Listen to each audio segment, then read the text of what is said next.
నమస్తే, నేను మీ సతీష్. మాట్లాడితే జగన్మోహన్ రెడ్డి తన ఎన్నికల ప్రచారంలో ఈ మధ్య చెప్తా ఉన్నాడు, అందరం వింటానే ఉన్నాం కదా, నాకు స్టార్ క్యాంపెయినర్స్ లేరు, నాకు స్టార్ క్యాంపెయినర్స్ లేరు, నాకు స్టార్ క్యాంపెయినర్స్ లేరు అని చెప్పి చెప్తా ఉన్నాడు. అది ఏంటా అని చూస్తే ఎస్, వాస్తవమే, నిజమే కదా. జగన్మోహన్ రెడ్డికి స్టార్ క్యాంపెయినర్స్ లేరు అంటే ఎందుకు లేరు అంటే ఆయనకి ఎవరు క్యాంపెయిన్ చేయడానికి స్టార్స్ రారు.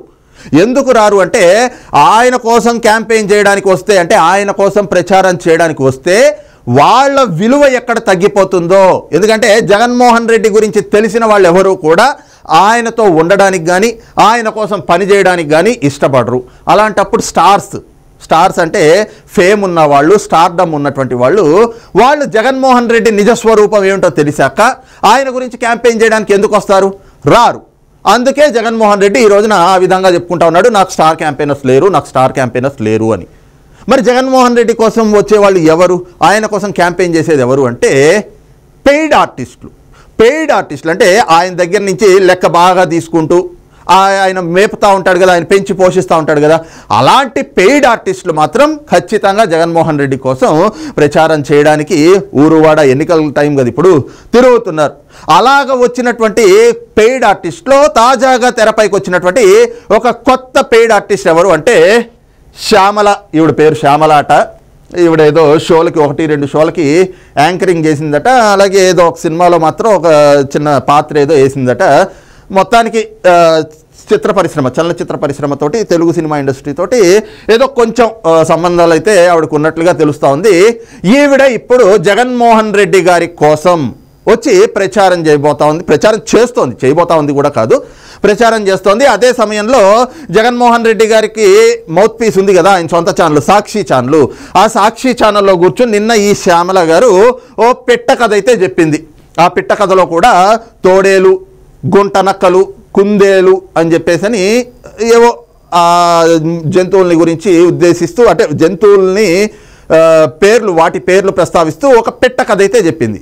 అయితే ఆ పిట్ట కథ నేను విన్నాక ఇదేమిటి ఈవిడ ఇట్లా చెప్పింది, అసలు చెప్పాల్సిన కథ కాదు, ప్రజలకి యథార్థ గాథ చెప్పాలి కదా, అది మర్చిపోయినట్టుంది. అయితే ఆ పిట్ట కథకి మరి కౌంటర్గా ఏదో ఒక కథ అయితే మనం కూడా చెప్పాలి కదా, అది కథ కాదు. నేను చెప్పబోయేది మాత్రం యథార్థ గాథ చెప్పబోతా ఉన్నాను. అది విన్నాక ఈవిడ పిట్ట కథకి నేను చెప్పిన దానికి ఈ రెండిట్లో ఏది కరెక్ట్ అనేటువంటిది కూడా మీరు కింద కామెంట్ సెక్షన్లో అయితే మాత్రం ఖచ్చితంగా మెన్షన్ చేయండి. అయితే ఈవిడ చెప్పినటువంటి తోడేలు, గుంటనక్కలు, కుందేలు ఇవి ఏమిటి, వీటికి సంబంధించి ఏమిటి అసలు అంశం అని మనం చూస్తే, ఎస్, ఒక తోడేలు ఉంది ఆంధ్ర రాష్ట్రంలో, ఉమ్మడి ఆంధ్రప్రదేశ్ ఉన్నప్పుడే తన తండ్రి అధికారాన్ని అడ్డం పెట్టుకుని 1,00,000 కోట్ల ప్రజాధనాన్ని లూటీ చేసినటువంటి ఒక తోడేలు. ఎందుకంటే ధనదాహం ఆ తోడేలుకి ధనదాహం ఉండటంతో తండ్రి ముఖ్యమంత్రిగా ఉంటే ఆ తండ్రి అధికారాన్ని అడ్డం పెట్టుకుని 1,00,000 కోట్లు దోచేసింది ఆ తోడేలు.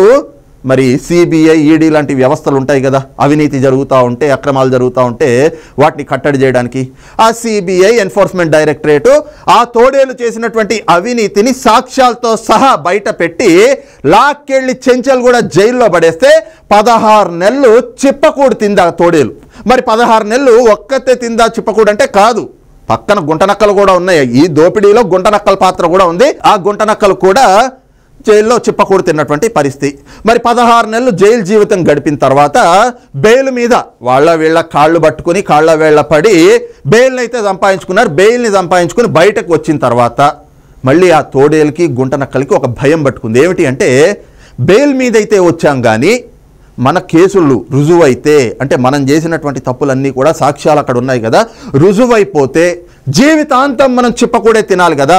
మరి చిప్పకూడు తినాల్సినటువంటి గతి పట్టినప్పుడు మనం తండ్రి అధికారాన్ని అడ్డం పెట్టుకుని దోచేసిన 1,00,000 కోట్లు ఎవరు తింటారు, ఎవరు ఎంజాయ్ చేస్తారు? మనం దోచింది మనం తినడానికి కదా, మరి తినేటువంటి అవకాశం లేకుండా జైలుకు పోతే ఎట్లా అని చెప్పి ఆలోచించి మరి ఎంజాయ్ చేయాలి, అవన్నీ అనుభవించాలంటే ఏం కావాలి? జైలుకి వెళ్లకుండా ఉండాలి. జైలుకి వెళ్లకుండా ఉండాలి అంటే ఏం కావాలి?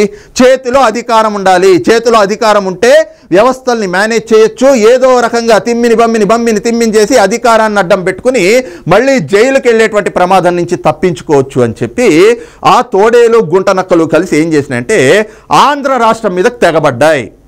ఆంధ్ర రాష్ట్రం మీద తెగబడి తండ్రి లేని బిడ్డని, నేను ఒంటరి వాణ్ణి, నేను మీ బిడ్డని, మీకోసం వస్తున్నాను, మాట తప్పను, మడమ తిప్పను అని చెప్పి ఆ తోడేలు గుంటనక్కలు కలిసి ప్రచారాలు చేసుకుంటూ ప్రజల్ని మభ్యపెట్టి మోసం చేసి 2019లో అయితే గనక అధికారంలోకి వచ్చినాయి.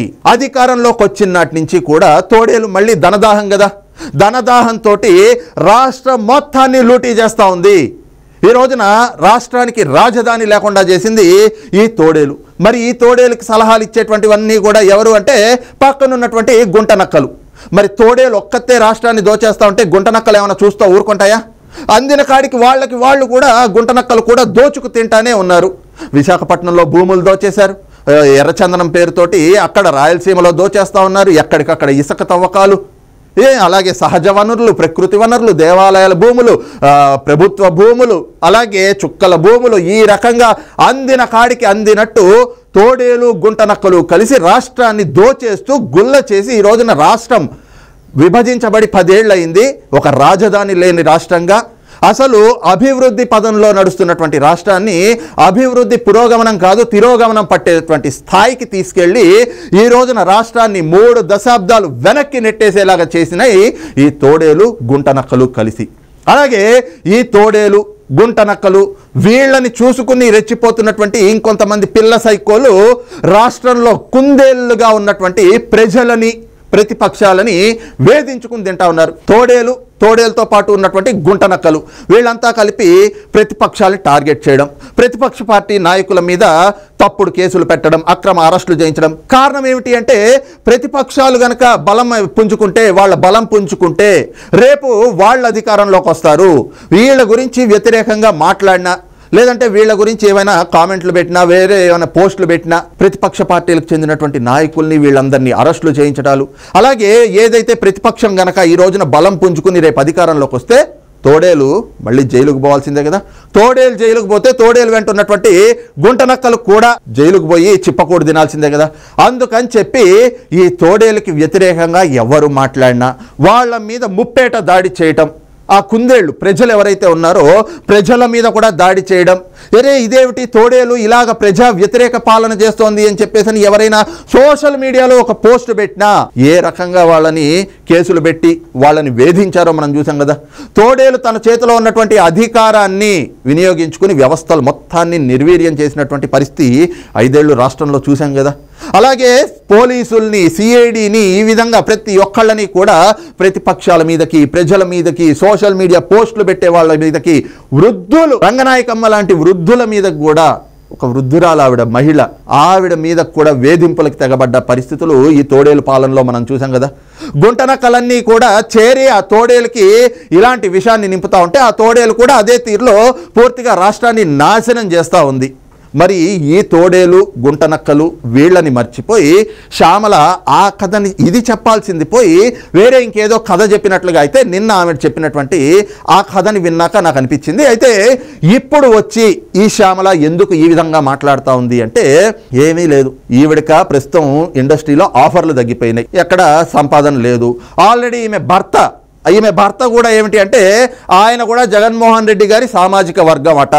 అందుకని చెప్పి ఆ ట్యాగ్ ఉంటుంది కదా, తోకను చూడంగానే భార్యాభర్త ఇద్దరు వచ్చేసి జగన్మోహన్ రెడ్డి గారి సమక్షంలో ఆ పార్టీలో చేరారు. కారణం ఏమిటి అంటే మరి అవకాశాలు లేవు. ఆల్రెడీ ఆ భర్త అప్పటికే ఏదో ₹1 చీటింగ్ చేశాడని చెప్పి ఆయన మీద చీటింగ్ కేసులు ఉన్నాయి. మరి ఆ చీటింగ్ కేసుల నుంచి తప్పించుకోవాలి అంటే జగన్మోహన్ రెడ్డి గారి పంచన ఉంటే ఆయన అధికారం ఉంది కాబట్టి ఆయన కోసం మాట్లాడుతూ ఆయన కోసం పనిచేస్తున్నామని చెప్తే ఖచ్చితంగా జగన్మోహన్ రెడ్డి వాళ్ళకి ఓకే చూసి చూడనట్టుగా వదిలేస్తాడు కదా. వీళ్ళు కూడా మన దోపిడీ బ్యాచ్లో ఒకళ్ళేనా, పర్లేదులే అని చెప్పేసి వదిలేస్తాడు కదా. ఆ ఇదితోటి తన భర్త మీద ఏదైతే చీటింగ్ కేసులు ఇవన్నీ ఉన్నాయో వాటి నుంచి తప్పించుకోవడానికి, చీటింగ్ అంటే అందరికీ తెలిసిందే కదా, 420 కేసులు, ప్రజలకి ఎవరి దగ్గర చీటీలు అవి ఇవి కట్టించుకొని వాళ్ళకి ₹1 ఎగ్గొట్టేశారు, పంగనామాలు పెట్టేశారు. ఈ విధంగా మోసం చేసి వాటి మీదే బ్రతకటం వీళ్ళకి తెలుసు. వీళ్ళు కష్టపడి సంపాదించుకుని బ్రతికే వాళ్ళు కాదు, మోసాలు, ప్రజల రక్తాన్ని పీల్చుకు తాగేటువంటి వీళ్ళకి కష్టపడి సంపాదించుకుని తినడం చేత కాదు. ఏమిటంటే ఫ్రీగా ఏదైనా వస్తే, లేదంటే కనుక మోసాలు, స్కామ్లు, స్కీములు ఇలాంటివన్నీ చేస్తూ ఏదో మార్గంలో ఎవరినో ఒకళ్ళని బురిడీ కొట్టించి వాళ్ళ నెత్తిని చేయబెట్టి వాళ్ళకి టోపీ పెట్టి అవి మనం తెచ్చేసుకుని మనం అనుభవించాలి. ఈ రకంగా ఫ్రీగా వచ్చేటువంటి వాటి మీద ఆశపడేవాళ్ళు. ఇలాంటి వాళ్ళందరూ కూడా ఖచ్చితంగా పెయిడ్ ఆర్టిస్టులు అని అందుకే నేను అన్నది. వీళ్ళంతా ఎక్కడుంటారు? సహజంగా వేరే ఇతర రాజకీయ పార్టీల్లో అయితే కనుక ఇలాంటి వాళ్ళని ఎంటర్టైన్ చేయరు. ఇలాంటి వాళ్ళందరి అవసరం ఎవరికి ఉంటుంది అంటే ప్రపంచం మొత్తం చూస్తే కూడా ఒక్క జగన్మోహన్ రెడ్డికి తప్ప ఇలాంటి వాళ్ళ అవసరం ఇంకెవ్వరికీ ఉండదు. ఈవిడొచ్చి నిన్న తోడేళ్ళు, గుంట నక్కలు, అలాగే కుందేళ్ళు అని చెప్పి చెప్తా ఉంది. కానీ మరి ఈవిడ్ని కూడా అడుగుతా ఉన్నా, ఈవిడ అంత ఇదిగా చెప్తా ఉంది కదా, అసలు ఈ 5 ఏళ్ళు ఆంధ్ర రాష్ట్రంలో ఉందా ఈవిడ? ఏ రోజైనా ఆంధ్ర రాష్ట్రానికి వచ్చి అక్కడ ప్రజలు పడుతున్నటువంటి ఇబ్బందుల గురించి చూసిందా? ఇబ్బందుల్ని గురించి చూస్తే వాటి గురించి ఏనాడైనా ప్రస్తావించిందా?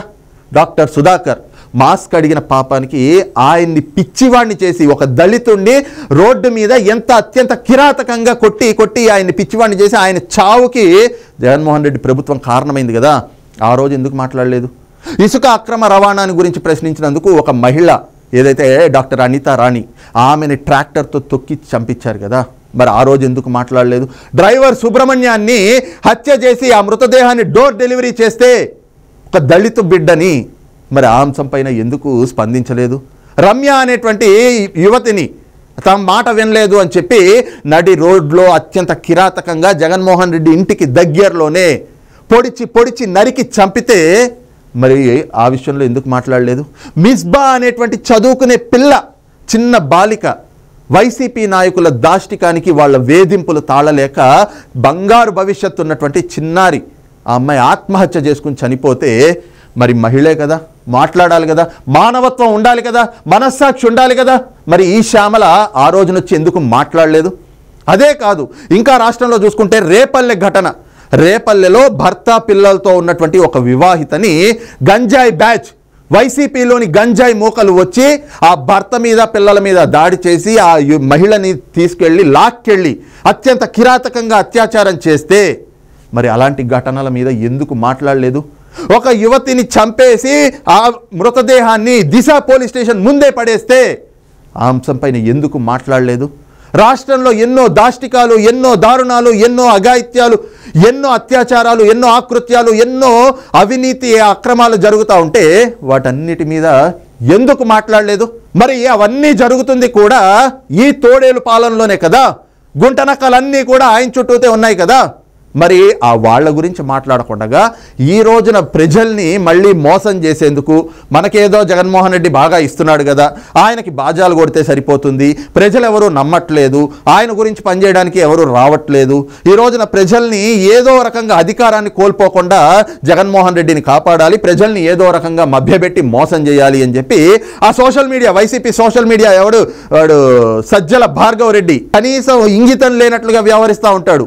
తనింట్లో మహిళలు ఉన్నారు అన్న సంగతి కూడా మర్చిపోయి ఏదైతే ప్రతిపక్ష పార్టీల్లో ఉండేటువంటి నాయకుల తాలూకు ఇళ్లలో ఉండేటువంటి మహిళలు, రాజకీయాలకి సంబంధం లేనటువంటి మహిళలు, అలాంటి వాళ్ళ మీద అసభ్యకరమైనటువంటి పోస్టులు, ప్రతిపక్ష పార్టీల్లో ఉన్నటువంటి మహిళా నేతల మీద అసభ్యకరమైనటువంటి రాతలు రాయించుకుని వాటి మీద ఏరుకు తిని, అంటే శవాల మీద పేలాలు ఏరుకున్నట్టుగా వాటి మీద చిల్లర ఏరుకునేటువంటి ఆ సజ్జల భార్గవ్ రెడ్డి వాడు ఏదో ఒక స్క్రిప్ట్ ఇస్తే ఆ స్క్రిప్ట్ను పట్టుకుని పెట్టకదని చదువుతోంది నిన్న సాక్షి టీవీలో కూర్చుని. ఈవిడకి నిజంగా విచక్షణ ఉన్నా, ఇంగితం ఉన్నా, మనస్సాక్షి ఉన్నా రాష్ట్రంలో ఈ 5 ఏళ్ళు జరిగినటువంటి దాష్టికాల మీద, దారుణాల మీద, వీటన్నిటి మీద ఈ 5 ఏళ్ళు ఏ రోజు మాట్లాడకుండా ఇప్పుడు వచ్చి తోడేలు, గుంటనక్కలు, కుందేలు అని చెప్పి పిట్టకథలు చెప్తూ ఏదో జగన్మోహన్ రెడ్డి ప్రజల్ని ఏదో మభ్య పెట్టాలని చూస్తున్నాడో ఆ రకంగా ఈవిడొచ్చి చెప్తే ప్రజలు ఏదో నమ్మేస్తారు అని అనుకుంటుంది. కానీ నిజంగా ఇప్పుడు ఏదో ఈవిడ ఆంధ్రప్రదేశ్లో జగన్మోహన్ రెడ్డి కోసం ప్రచారానికి కూడా తిరుగుతున్నట్లుంది. వైసీపీ నాయకులే చెప్పు దెబ్బలు తిన్నారమ్మా. ఇళ్లలో ప్రజల దగ్గరికి, వీధుల్లోకి వెళ్తే తరిమి కొట్టారు. ఇక రాబోయే రోజుల్లో ఈమె మీద కూడా పేడ ముద్దలు తీసి విసిరికొట్టినా ఆశ్చర్యం లేదు ఆంధ్రప్రదేశ్లో ప్రజలు. ఎందుకంటే ఈవిడ మాట్లాడినటువంటి మాటలు అలాగున్నాయి.